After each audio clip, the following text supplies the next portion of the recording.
You know, it's interesting. Somebody did want to ask me, why don't I commentate and talk about basketball? I don't like to commentate and talk about basketball because there's a lot of shows out there that talk about basketball already. You already have your First Takes with Stephen A. Smith. You got Club Shay Shay. You got Gil's Arena. You got all these different people that love to talk about basketball. And that's something that I really don't have a drive to do. I don't want to spend the majority of my time of life talking about basketball because there's other things outside of life besides basketball. A lot of people ask me to do this stuff because, for example, I'll watch like a video of something on Animal Planet and I'll commentate and people think it's entertaining, think it's funny.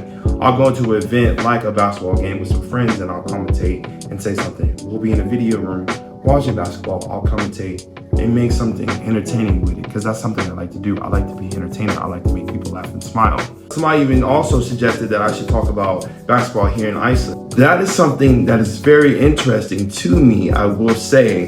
But the reason why I don't want to talk about basketball here in Iceland is because I can be very, very critical. In my opinion, might come off the wrong way with some people.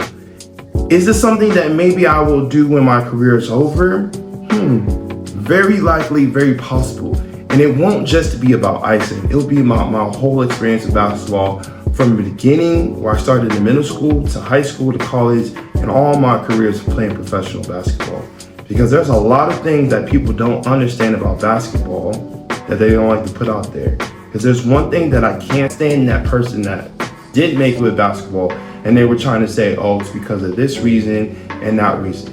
I can be honest and tell you a lot of reasons why I'm not as successful as I should be in basketball or not in basketball. Because I am successful doing this thing for 10 years, but I probably could have a better career. But the reasons why, or reason I will tell later on after I finish playing basketball. That's not something I want to get to and talk about now, because I don't want people coming up to me and asking me questions saying, oh, this is how you really feel, this is how you really think. The same reason why I don't want to talk about basketball here in Iceland, because I don't need players, I don't need coaches, I don't need people coming up to me going, oh, this is what you think, this is what you think, this is how you feel, you think you're better, you think you know everything, you think you understand everything, you don't understand how it is here in Iceland. No, I don't know how it is here in Iceland, but I do understand basketball. I do understand there are some politics when it comes to basketball, and I do understand overall that basketball from middle school to high school to college and professional can also be considered a business. A lot of things that happen come down to, yes, those politics, and sometimes it comes down to those business decisions.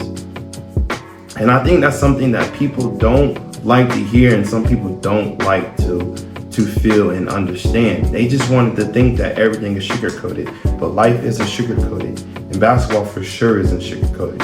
All the great players, all the great teams that you see play, they don't sugarcoat anything, nothing.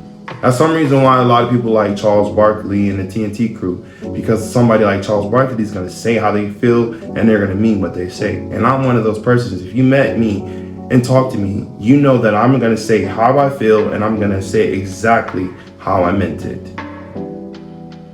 So I'm not the type of person to go and be something that I'm not. I'm going to be somebody that I am. So will I talk about basketball in the future? Maybe. I don't know. I feel like basketball is just a short stint of who I am. I grew up my whole life thinking that I was just a basketball player and I was just an athlete. And I don't want to be known as just a basketball player and just an athlete. I want to be known more than just the basketball player, the athlete. I used to be known as the kid that played football.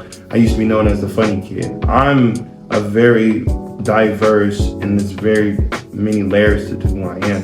And I want to get that out there and show people who I am. One thing that, that comes to mind when I talk about Iceland and basketball is I want to know why some of these kids that go play in Iceland or go play in America, why don't they stay the whole 4 years?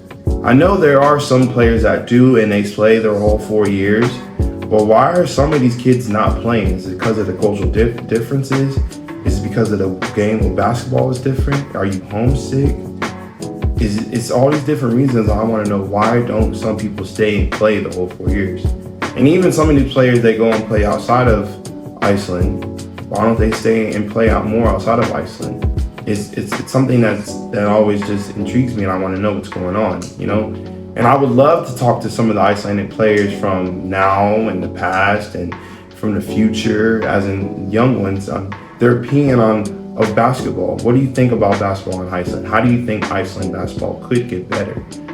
What makes you think Iceland basketball is this? Is it the best? Is it that? Is it whatever?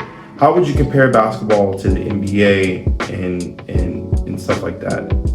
Do you like NBA basketball? Do you like EuroLeague basketball? I think it's fascinating is that a lot of Icelandic basketball, a lot of people don't watch basketball in Iceland. They might watch like Icelandic basketball here. They might watch like some highlight clips from the NBA, but they don't even watch like EuroLeague or Eurocup or stuff like that. They don't even know what's going on inside of Europe when it comes to basketball. If you ask them, a lot of them don't have no clue what's going on. And I think that's very interesting. And unless there's an Icelandic player playing in that country, they don't know what's going on. They don't understand all the different things that go outside of basketball. Because that's always something that, when you grow up in America, as a kid, they always ask like, hey, you want to go to the league? I'm always curious to know, do European kids, not just Icelandic, do they say, I want to go to EuroLeague? Do they say they want to go to NBA? Do they say they want to go and play and do stuff like that? Because a lot of Icelanders, they have more focus on the Premier League. Iceland is starting to grow more and more here in Iceland. The number one sport, I believe, is football or it's handball. It's one of those two. It's always one of those two are the main sports. But basketball is starting to grow here in Iceland. I think the reason why is because the national team is actually doing good and playing well, and they're actually about to play in the Eurobaskets that's coming up in August, and that's really, really big for a country that only has 400,000 people. So I think that brings more marketing, that brings more value to the game of basketball. Also, because of all these different players that are coming here. I mean, we've had ex-NBA players that come and play in Iceland. Even though maybe they played in NBA maybe like 7-8 years ago, but they're still coming here to play. They're still a name. And we've even had some players that played in NBA just a couple years ago, like 3 to 2 years ago, and they're playing here. So it's really interesting to know that how big Icelandic basketball can get. And there's all these different rules that are going on. And should we have this many of players? Should we have that player? Should we have this rule? Should we put the money here, put the money there? All these different things are something that's going on in Icelandic basketball. And I feel like they're trying to make Icelandic basketball bigger. But the problem is do they have a much desire to do it? And also another thing that comes with Icelandic basketball with the desire is I've been coaching basketball here in Iceland these past years. And one thing that drives me crazy is I feel like some of the coaches here aren't teaching these kids how to play basketball the right way. And what I mean by that, when I'm going to tournaments and I'm watching these coaches coach, some of them don't say anything. Some of them do not correct their kids. Some of them just say, good job, that's so far, atala, it's okay. No, you needed to correct these kids and show them how to play the game of basketball. All the coaches that are yelling and screaming that are energetic, those players go out there and they play just like that and they figure it out. Some of these kids, of course, have natural talent. Some of it comes easier. But some of these kids, they can do it as long as you show them how to actually do it. And I think with all the different coaches and players that are coming outside of Iceland that's bring that different edge to basketball here in Iceland, I think that's making a difference. Somebody like me that comes from America, my mindset is way different than the Icelandic mindset. Not saying that it's better, I'm just saying it's different. I can put a different flavor into the game of basketball. And I think that's very interesting, I mean, even the national team coach, he's Canadian. He's not even Icelandic. And that's something I've always thought that was interesting too. I wonder how people feel about that.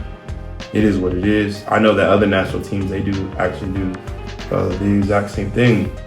So it's just something that's very curious that comes to my mind when it comes to basketball in Iceland, because I feel like basketball in Iceland could be a lot bigger if the desire and the push gets pushed more. So maybe I could be that person to push it, but are other people going to fall and want it to be pushed too? I don't know. That's just only time can tell. But this is another episode of Live Positive TV with your boy Steady B. Make sure you go like, share, subscribe, and do all those great things. Also, playoffs are coming around in both divisions. Please go watch Icelandic basketball if you can. Hear about it. Put it out there. Let people know what's going on. As always, live to the life of the fullest with a smile on your face. And always, peace, love, and chicken grease. Steady B out.